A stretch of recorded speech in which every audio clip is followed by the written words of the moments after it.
So good morning guys. तो चलिए start करते हैं आज के यानी कि 2 सितंबर के इंपॉर्टेंट करंट अफेयर्स को।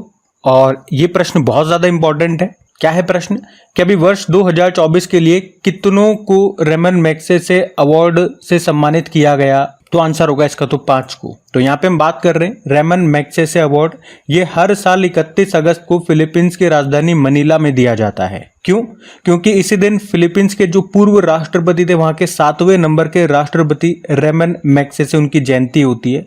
और आप जानते हो इस अवार्ड को एशिया का नोबेल पुरस्कार भी कहा जाता है। इस पुरस्कार की शुरुआत 1958 में हुई थी। वैसे कई भारतीयों को दिया जा चुका है ये सम्मान। जो पहले भारतीय थे उनको 1958 में मिला था, उनका नाम विनोबा भावे था।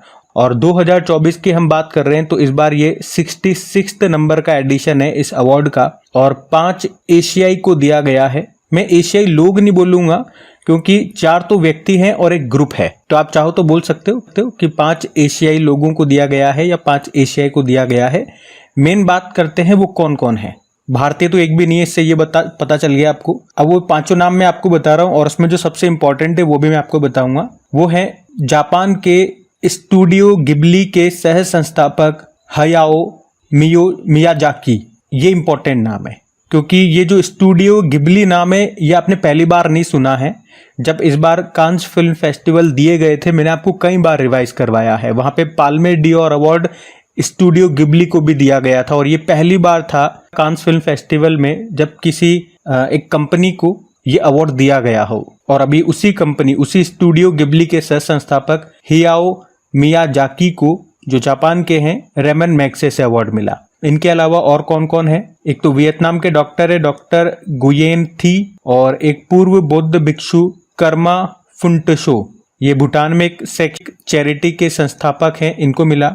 और एक इंडोनेशिया के हैं फरविजा फरहान। तो ये तो 4 व्यक्ति हैं। और एक समूह है, एक ग्रुप है थाईलैंड के ग्रामीण डॉक्टर मूवमेंट नामक समूह, एक ग्रुप, उसको दिया गया है रेमन मैग्सेसे अवार्ड। तो 5 नाम मैंने आपको बता दिए जिसमें से सबसे ज्यादा इंपॉर्टेंट आपको ये रहेगा, इसे सारे ध्यान में रखना। रेमन मैग्सेसे अवार्ड, इसे एशिया का नोबेल पुरस्कार भी कहा जाता है। अच्छा, वैसे जब भी अवार्ड वाला प्रश्न आता है जो हमारे पुराने स्टूडेंट्स हैं उनको पता है, मैं आपको 2024 के सारे इंपॉर्टेंट अवार्ड्स रिवाइज करवाता हूं। लेकिन आज मैं नहीं करा पा रहा हूं क्योंकि आज एक आर्टिफिशियल इंटेलिजेंस का प्रश्न आएगा। तो वहां मैं आपको एआई से संबंधित जितने भी प्रश्न है वो सारे रिवाइज कराऊंगा क्योंकि बहुत टाइम हो गया एआई से संबंधित हमने रिवीजन करे। अवार्ड्स का तो अभी कुछ दिन पहले ही कर लिया था, इसलिए आज हम एआई का रिवीजन करेंगे। तो अभी अगला प्रश्न देखते हैं। फिर अगले प्रश्न में क्या पूछ रहे हैं कि अभी हाल ही में एक पैरालंपिक्स में 2 एथलेटिक्स पदक जीतने वाली पहली भारतीय महिला कौन है? तो आंसर होगा प्रीति पाल। तो पैरा एथलीट है प्रीति पाल और वे अभी एक पैरालंपिक्स में 2 एथलेटिक्स में पदक जीतने वाली पहली भारतीय महिला बन गई है। उन्होंने अभी महिलाओं की 200 मीटर की रेस को 30.01 सेकंड में पूरा किया और ब्रॉन्ज जीता है। तो एक ही पैरालंपिक्स में ट्रैक इवेंट में 2 पदक लाने वाली ये पहली भारतीय महिला बन गई है। और इससे पहले भी इनके बारे में मैंने आपको बताया था जब 100 मीटर की दौड़ को 14.21 सेकंड में पूरा करके उन्होंने ब्रॉन्ज जीता था। और तब मैंने आपको बताया था कि पैरालंपिक्स में ट्रैक इवेंट में पदक लाने वाली ये पहली भारतीय बनी थी। और अभी एक ही पैरालंपिक्स में जो पेरिस पैरालंपिक चल रहे हैं यहाँ पे 2 एथलेटिक्स पदक जीतने वाली ये पहली भारतीय महिला बन गई है। तो इनका नाम ध्यान में रखना। अच्छा, इनके अलावा एक और अवार्ड अभी हमें पेरिस पैरालंपिक में मिल गया है, वो लेकर के आए हैं Nishad Kumar. Mains high jump में सिल्वर मेडल ये लेकर के आए हैं। वैसे टोक्यो पैरालंपिक जो हुए थे 2020 वाले, उसमें भी इन्होंने सिल्वर जीता था। तो अभी मेडल लिस्ट में हमारा क्या हाल है पेरिस पैरालंपिक में, मैं आपको सारा कुछ एक बार फिर से रिवाइज करवा देता हूं। अभी तक कौन कौन से पदक आए वो भी देख लेते हैं। तो पहले तो ध्यान रखना इस बार ये इसका 17वां एडिशन है। 28 अगस्त को शुरू हुए थे, 8 सितंबर तक चलेंगे। भारत की तरफ से 84 एथलीट ने इसमें हिस्सा लिया 12 खेलों में। और इसके उद्घाटन समारोह में जो भारतीय ध्वजवाहक हैं वो सुमित अंतिल हैं जिनका संबंध भाला फेंक से है। और भाग्यश्री जाधव, इनका संबंध शॉट पुट से है। और शेफ द मिशन कौन है? सत्यप्रकाश सांगवान है। कौन कौन से पदक आ गए हमारे पास एक बार देखते हैं कौन कौन लेकर के आए। तो अवनी लखेरा, ये राजस्थान की पैरा शूटर हैं और गोल्ड जीता है इन्होंने किसमें? Women's 10 metre air rifle shooting event में। और हमने कहा था वो पैरालंपिक में 2 गोल्ड जीतने वाली पहली भारतीय महिला बन गई है। 1 गोल्ड पेरिस पैरालंपिक में और 1 गोल्ड टोक्यो पैरालंपिक में जीता उन्होंने। उसके अलावा इसी इवेंट में मोना अग्रवाल ये ब्रोंज लेकर के आई थी। मनीष नारवाल की बात करें, ये सिल्वर लेकर के आए थे men's 10 metre air pistol event में। और प्रीति पाल के बारे में भी मैंने अभी आपको बताया था। इन्होंने एक तो 100 मीटर में और आज हमने देखा 200 मीटर में, दोनों में ब्रोंज मेडल जीते और एक रिकॉर्ड कायम किया। और एक रूबिना फ्रांसिस के बारे में हमने पढ़ा था, इन्होंने शूटिंग में ब्रोंज जीता था। इस तरह से टोटल 7 मेडल हमारे पास आ गए, 1 गोल्ड 2 सिल्वर और 4 ब्रोंज। तो ये ध्यान में रखना। बाकी और भी मेडल आते जाएंगे, मैं आपको बार बार अपडेट करता जाऊंगा और जो अभी तक जीत चुके हैं वो भी रिवाइज करवाता जाऊंगा, तो एंड तक आपको सारे नाम याद रहेंगे। और लास्ट में जो इंपॉर्टेंट है, जो पॉइंट्स आपको ध्यान रखने वो मैं आपको बता दूंगा। कम से कम इस रिवीजन से क्या होगा, खिलाड़ियों से संबंधित कौन सा खेल जुड़ा हुआ है वो तो आपको याद रहेगा, क्योंकि ऐसे प्रश्न बनते हैं एग्जाम में। चलो अभी अगला प्रश्न देखते हैं। फिर अगले प्रश्न में पूछ रहे हैं और ये वो प्रश्न है जहाँ पे एआई से संबंधित मैं सारे प्रश्न आपको रिवाइज करवाने वाला हूँ, तो ध्यान से सुनना कि अभी रिलायंस ग्रुप ने कौन सा एआई सूट लॉन्च किया है, तो उसका नाम है ब्रेन। तो अभी रिलायंस के जो चेयरमैन है मुकेश अंबानी, उन्होंने जियो ब्रेन नाम से एआई सूट लॉन्च किया है। साथ में उन्होंने बताया कि तेजी से निर्णय लेने में ये मदद करेगा, अधिक सटीकता के साथ ये भविष्यवाणी करेगा और ग्राहकों की ज़रूरतों के बेहतर ढंग को समझने में ये सक्षम बनाएगा। तो सिंपल सा हमें तो नाम याद रखना है। जो रिलायंस ग्रुप ने अभी एआई सूट लॉन्च किया है उसका नाम क्या है, ब्रेन, जियो ब्रेन उसको नाम दिया गया है। तो देखो फिर अगर आपसे पूछे कि भारत में विश्व के पहले एआई संचालित एंटी ड्रोन सिस्टम को लॉन्च किया गया था, नाम क्या है, इंद्रजाल है। खुफिया जानकारी एकत्र करने के लिए एआई आधारित ओरोन विमान को लॉन्च किया था इजराइल ने। भारत का पहला एआई स्कूल ये तिरुवनंतपुरम में लॉन्च हुआ था, नाम इसका शांतिगिरी विद्या भवन है। मध्य प्रदेश ने जस्ट आस्क नाम से एआई चैटबॉट लॉन्च किया था। मेटा, जिसे आप पहले फेसबुक कहते थे, उसने माइक्रोसॉफ्ट के साथ मिलकर एआई आधारित नए भाषा मॉडल को लॉन्च किया था, उसका नाम लामा 2 है। किस राज्य ने एआई आधारित न्यूज एंकर लिसा को लॉन्च किया, तो उड़ीसा। एलन मस्क ने एआई आधारित एक स्टार्टअप लॉन्च किया XAI, ओपन एआई को टक्कर देने के लिए। और किस यूनियन टेरिटरी ने भारत का पहला टेलीमानस चैटबॉट लॉन्च किया, तो जम्मू कश्मीर। स्टैनफोर्ड यूनिवर्सिटी ने सर्वाधिक एआई निवेश वाले देशों की सूची जारी की थी, उसमें भारत को 5वें स्थान पर रखा था, टॉप पे अमेरिका था। किसने ग्रामीण भारत के लिए एआई चैटबॉट जुगलबंदी लॉन्च किया, तो माइक्रोसॉफ्ट ने। जनरेटिव एआई प्लेटफॉर्म टोपाज को लॉन्च किया था इन्फोसिस ने। ओपन एआई ये अमेरिका की कंपनी है और इसने चैट जीपीटी लॉन्च किया था। जीपीटी मतलब होता है जनरेटिव प्री ट्रेंड ट्रांसफॉर्मर। ये एक एआई चैटबॉट है और यही सबसे पहले आया था। इसके बाद सबने इसको देख करके अपना लॉन्च करना शुरू कर दिया, जैसे कि रशिया के साइबर बैंक ने गीगा चैट लॉन्च किया, गूगल ने बार्ड लॉन्च किया, बाद में इसका नाम बदल के जेमिनी कर दिया था। और एआई के गॉडफादर जेफरी हिंटन को कहा जाता है। अभी एआई सुरक्षा पर पहला शिखर सम्मेलन समिट हुआ था, नहीं पहला तो हो चुका है पिछले साल यूके के ब्लेचले में, लेकिन अभी दूसरा कहाँ हुआ, ये साउथ कोरिया के सियोल में हुआ था 2024 में। फिर पूछ रहे हैं किस एआई ने पीएम मोदी के भाषणों का तमिल में अनुवाद किया, तो भाषिणी एआई।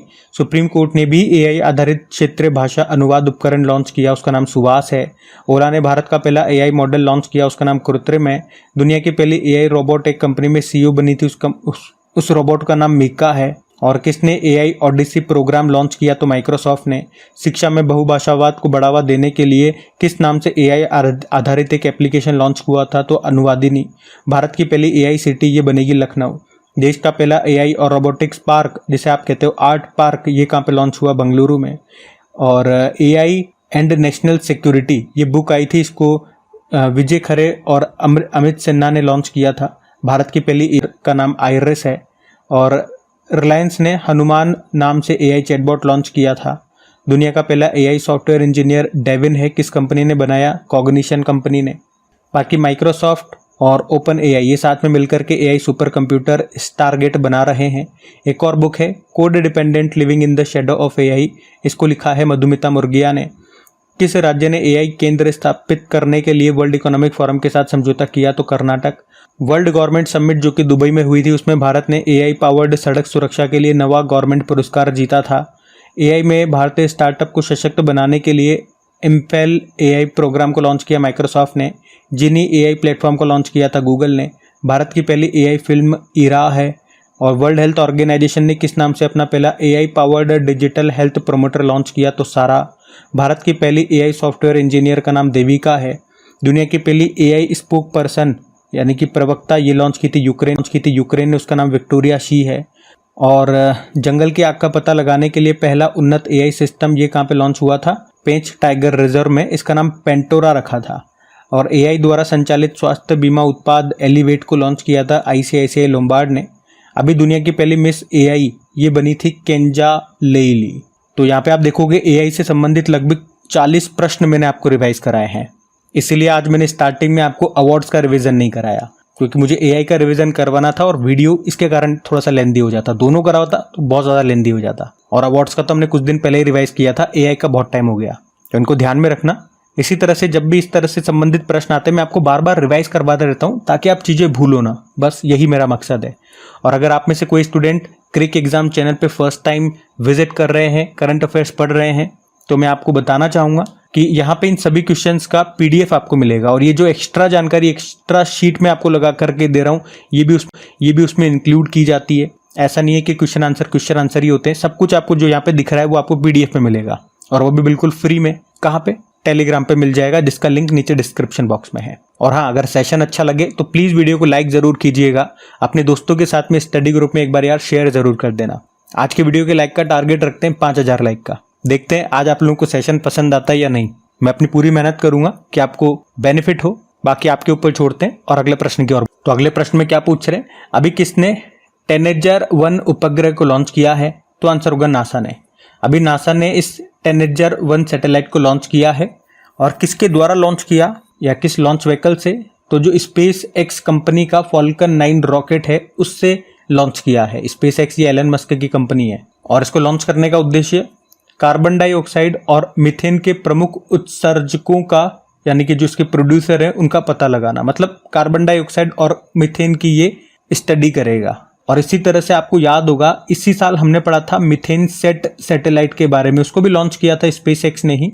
मीथेन की स्टडी करने के लिए, उसके उत्सर्जन को ये मापेगा, उसकी स्टडी करेगा, इसके लिए इसको लॉन्च किया गया था। मीथेन सेट उसका नाम था। अब मैं नासा के बारे में आपको बताऊंगा, लेकिन मीथेन से संबंधित 2-4 करंट अफेयर्स के प्रश्न मैं आपको रिवाइज कराना चाहूँ। तो एक तो अभी लेटेस्ट प्रश्न आपको याद होगा, भारत का पहला मीथेन खाने वाला बैक्टीरिया ये खोजा गया था पुणे महाराष्ट्र में। उसको नाम दिया था मिथेनोट्रॉप्स। और दुनिया का पहला मीथेन संचालित रॉकेट लॉन्च किया था चाइना ने, और उस रॉकेट का नाम जुके 2 है। और ये मैंने आपको बता ही दिया, स्पेस एक्स ने मीथेन गैस का पता लगाने के लिए मीथेन सेट उपग्रह को लॉन्च किया था। अच्छा, मीथेन का उत्सर्जन मुख्य रूप से किससे होता है? तो जो जुगाली करने वाले पशु होते हैं, दलदली भूमि होती है, धान के खेत होते हैं, कोयला खदानें होती है, यहाँ सबसे मीथेन का मुख्य रूप से उत्सर्जन होता है। और CNG कंप्रेस्ड नेचुरल गैस, इसमें भी मुख्य रूप से मीथेन ही होती है। LPG में क्या होती है, जो हमारे घरों पे इस्तेमाल होती है, लिक्विफाइड पेट्रोलियम गैस, प्रोपेन और ब्यूटेन। अब आप लोग बताना, ये आपके लिए होमवर्क प्रश्न दे रहा हूँ, इसमें जो स्मेल आती है ना जब LPG लीक होती है घरों पे, तो जो स्मेल आती है उस स्मेल के लिए हम इसमें क्या मिलाते हैं? ये मैं आपको कई बार बता चुका हूँ, अभी मैं आपसे पूछ रहा हूँ। बाकी नासा ने इसको लॉन्च किया, तो नासा के बारे में जानते हैं। पहले नासा की स्टैटिक देखेंगे। फुल फॉर्म होती है national aeronautics and space administration. स्थापना होती है 1958 में। हेडक्वार्टर वॉशिंगटन DC में है और इसका मोटो होता है for the benefits of all, और एडमिनिस्ट्रेटर है बिल नेल्सन। आपको याद होगा अभी नासा ने पेस मिशन लॉन्च किया था ओशियंस और एटमॉस्फेयर की स्टडी के लिए। और जो आर्टेमिस मिशन ये लॉन्च करेगा नासा, इसमें फिर से इंसानों को ये चांद पर भेजेगा। इसमें एक महिला भी है इस बार, क्रिस्टीना कोच उनका नाम है। और डाविंची मिशन के बारे में भी हमने पढ़ा था, ये नासा लॉन्च करेगा 2029 में। और ये शुक्र के पास यानी कि वीनस ग्रह के पास से उड़ान भरेगा और इसके कठोर वातावरण का पता लगाएगा। निसार सैटेलाइट आपको पता है नासा और इसरो मिलकर के इसको लॉन्च कर रहे हैं। इसका फुल फॉर्म होता है NASA ISRO satellite aperture radar. और नासा ने अपना अभी नियोवाइस टेलीस्कोप मिशन को समाप्त कर दिया, ये अभी लेटेस्ट हमने पढ़ा था। तो ये इससे संबंधित कुछ प्रश्न, इनको ध्यान में रखना। अगला प्रश्न देखते हैं। फिर अगले प्रश्न में क्या पूछ रहे हैं, अभी हाल ही में 8वां धर्म धम्म सम्मेलन 2024 कहाँ पे आयोजित हुआ? तो आंसर होगा अहमदाबाद में। यहाँ पे हम बात कर रहे हैं 8वें धर्म धम्म सम्मेलन की। देखो यहाँ पे धर्म से हम बात कर रहे हैं हिंदू धर्म की, और धम्म से बौद्ध धर्म की बात की जा रही है। याद रखना इस बार 2024 में इसका ये 8वां संस्करण है, जो कहाँ पे हुआ? अहमदाबाद गुजरात में हुआ। किसने इसका आयोजन किया? इंडिया फाउंडेशन ने। और चीफ गेस्ट थे हमारे जो वाइस प्रेसिडेंट है जगदीप धनखड़ जी। थीम भी है धर्म धम्म में ब्रह्मांड विज्ञान, कॉस्मोलॉजी इन धर्म एंड धम्म। अब 2024 के कुछ इंपॉर्टेंट समिट्स, कुछ इंपॉर्टेंट सम्मेलन जो हुए वो मैं आपको रिवाइज कराऊंगा। अच्छा, वैसे एक प्रश्न का उत्तर आप लोग देना। आपको पता है हमारे जो वाइस प्रेसिडेंट होते हैं ये राज्यसभा के पदेन सभापति भी होते हैं। ऐसा किस आर्टिकल में लिखा है? ये मेरा आपसे प्रश्न है। शायद ये आज की वीडियो का दूसरा प्रश्न मैं आपसे पूछ रहा हूँ, होमवर्क प्रश्न है, बताना। मैं आपको रिवाइज कराता हूँ अभी कुछ इंपॉर्टेंट समिट्स। तो पहली समिट तो यही थी कि एआई सुरक्षा पर इस साल जो दूसरा सम्मेलन हुआ साउथ कोरिया के सियोल में, world future energy summit United Arab अमीरात में, वर्ल्ड सस्टेनेबल डेवलपमेंट समिट नई दिल्ली में, पहला nuclear energy summit Brussels Belgium में, नवा रायसीना डायलॉग नई दिल्ली में आयोजन हुआ था जिसमें चीफ गेस्ट हैं ग्रीस के प्रधानमंत्री किर्याकोस मित्सोताकिस, पहला digital India future skill summit Guwahati में हुआ, 7वां हिंद महासागर सम्मेलन पर्थ ऑस्ट्रेलिया में, विश्व सरकार सम्मेलन 2024 दुबई में, और भारत ने आपको याद होगा यूनेस्को के विश्व धरोहर समिति की अध्यक्षता की थी अभी 2024 में, 46 नंबर का एडिशन था, नई दिल्ली में हुआ था।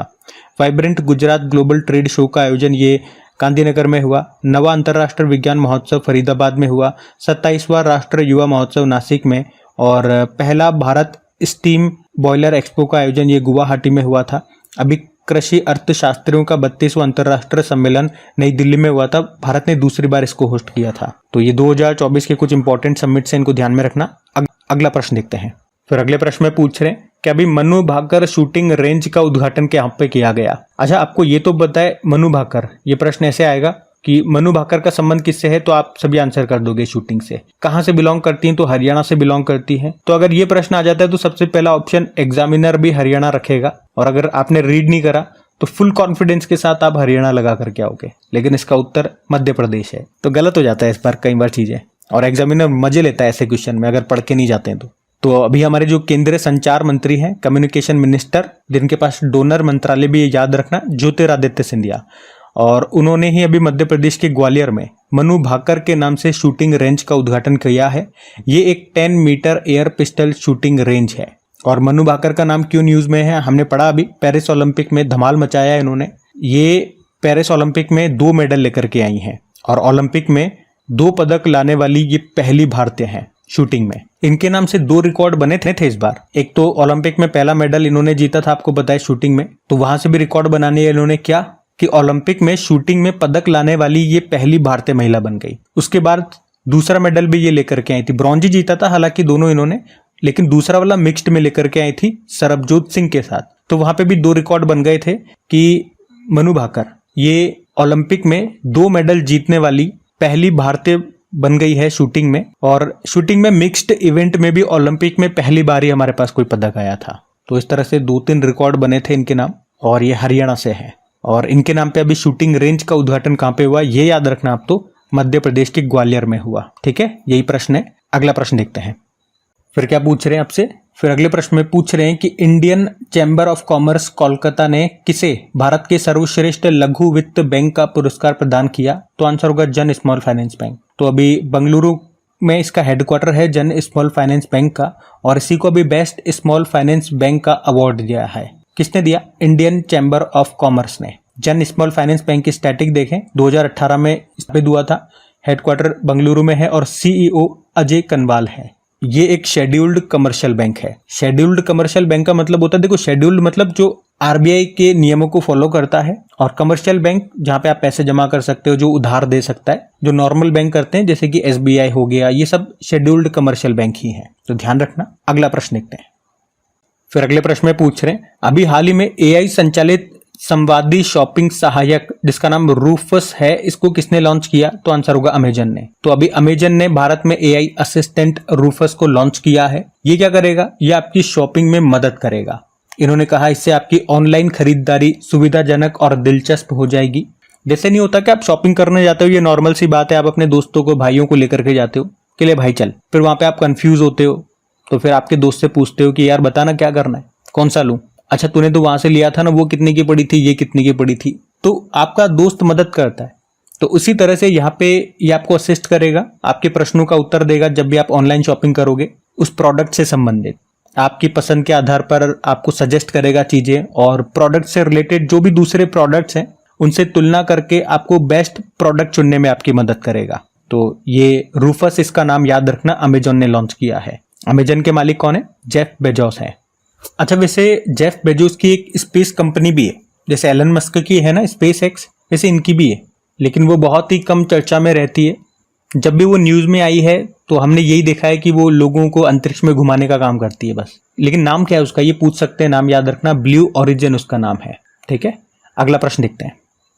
अगला प्रश्न है, अच्छा ये प्रश्न थोड़ा पुराना हो चुका है लेकिन फिर भी मैंने इसको कंसिडर किया, क्यों, अभी बताता हूँ। क्या है प्रश्न? टेलीग्राम के संस्थापक का नाम बताइए। इसीलिए वैसे तो आप सभी ने इसके बारे में न्यूज़ में पढ़ लिया होगा, जो भी स्टूडेंट, जो भी लोग सोशल मीडिया का इस्तेमाल करते हैं, तो ये हर जगह पहुंच चुकी है न्यूज़। पर एग्जाम पॉइंट ऑफ व्यू से अगर हम देखें तो यहाँ से एक प्रश्न ये बन सकता है कि टेलीग्राम के संस्थापक का नाम क्या है। तो उसी कारण से ये प्रश्न मैंने लिया। तो पावेल डुरोव आपको याद रखना है, और ये वही टेलीग्राम है जिसके बारे में मैं आपको हमेशा बताता हूँ कि वीडियो की PDF आपको टेलीग्राम पे मिलेगी। वहाँ पे अपना जो चैनल है क्रिक एग्जाम, उसको ज्वाइन कर लीजिए ताकि जब भी PDF या वीडियो आएगा आपको नोटिफिकेशन मिल जाएगा। तो पावेल डुरोव, इन्होंने 2013 में इसकी स्थापना की थी। ये एक क्या है, मैसेजिंग एप्लीकेशन है। अब आप कहोगे व्हाट्सएप भी तो है, लेकिन टेलीग्राम उससे कहीं ज़्यादा अच्छा है, मतलब ज़्यादा फीचर देता है, फीचर वाइज अच्छा है। जैसे कि आप बड़ी साइज की फाइल भेज सकते हो, बड़ी बड़ी मूवीज़, आपने देखा होगा टेलीग्राम पे बहुत सारी मूवीज़ मिलती है, तो इतनी बड़ी बड़ी फाइलें आप ट्रांसफ़र कर सकते हो, बड़े ग्रुप बना सकते हो जिसमें लाखों की संख्या में लोग ऐड हो सकते हैं। ये व्हाट्सएप में फीचर कहाँ मिलते हैं? और भी बहुत सारे कुछ फीचर ये अलग से देता है। पर अभी इसके जो संस्थापक हैं पावेल डुरोव, उनको पेरिस में गिरफ्तार कर लिया गया। क्यों किया?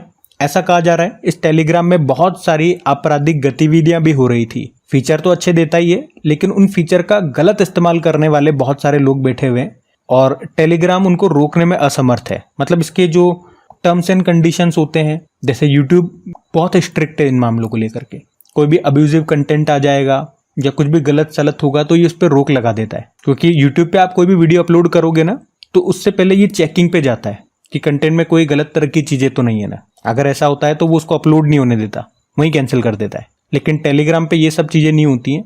तो इस तरह से वहाँ पे जो क्रिमिनल एक्टिविटीज़ हैं, आपराधिक गतिविधियाँ बहुत सारी हो रही थी, और उसी कारण से यही मुख्य कारण है इनको गिरफ्तार किया गया। अब भारत भी इसकी समीक्षा कर रहा है। अगर ये चीज़ें सच हो जाती है तो भारत में भी हो सकता है ये बंद हो जाए, लेकिन होगा जब देखेंगे। अभी तो हम इसका इस्तेमाल कर रहे हैं। पावेल डुरोव ये किस देश से बिलोंग करते हैं? देखो, इनका जन्म तो रशिया में हुआ था, लेकिन अभी ये यूनाइटेड अरब अमीरात में रह रहे थे। टेलीग्राम का हेडक्वार्टर भी दुबई में है। तो 2-3 पॉइंट्स हैं ध्यान रखने वाली, तो कि टेलीग्राम के संस्थापक का नाम याद रखना, कब इसको लॉन्च किया था 2013 में, इसका मुख्यालय दुबई में है। हमारे एग्जाम के हिसाब से तो यही इंपॉर्टेंट है। बाकी शॉर्ट में जो भी बातें थी वो मैंने आपको बता दी है। अगले प्रश्न और बढ़ते हैं। फिर आपसे पूछ रहे हैं, अभी हाल ही में केंद्र सरकार ने किसे विस्तारा और एयर इंडिया में FDI फॉरेन डायरेक्ट इन्वेस्टमेंट की मंजूरी दे दी है? तो आंसर होगा सिंगापुर एयरलाइन। तो अभी सिंगापुर एयरलाइंस को भारत सरकार से FDI की मंजूरी मिल गई है। मतलब क्या है इसका? जो विस्तारा एयरलाइन है और जो एयर इंडिया है वो आपस में मर्ज हो रही है।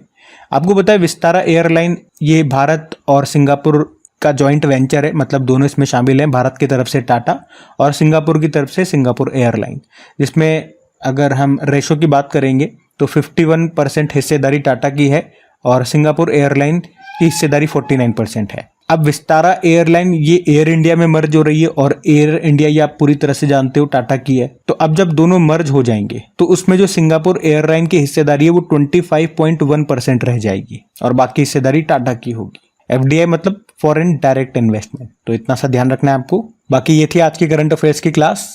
और अगर आप में से कोई स्टूडेंट पहली बार इस वीडियो को देख रहे हैं तो ज़रूर बताइएगा कमेंट करके सेशन आपको कैसा लगा। अच्छा लगा तो प्लीज़ वीडियो को लाइक ज़रूर कीजिएगा। आप सभी लोग से रिक्वेस्ट है, दोस्तों के साथ में वीडियो को शेयर ज़रूर कीजिएगा। और चैनल को अगर आपने अभी तक सब्सक्राइब नहीं किया तो सब्सक्राइब करके रख लीजिए। कोई पैसा नहीं लगता इसमें आपका। सब्सक्राइब करने के बाद में बेल आइकन आएगा, उसको प्रेस कर लीजिएगा। उससे बस आपको नोटिफिकेशन मिलते रहेंगे टाइम से जब भी वीडियो अपलोड होगा। बाकी PDF के बारे में मैंने आपको बता दिया। चलो अभी कल के करंट अफेयर्स का मैं आपको क्विक रिवीजन करा दूं, फिर हम सेशन एंड करते हैं।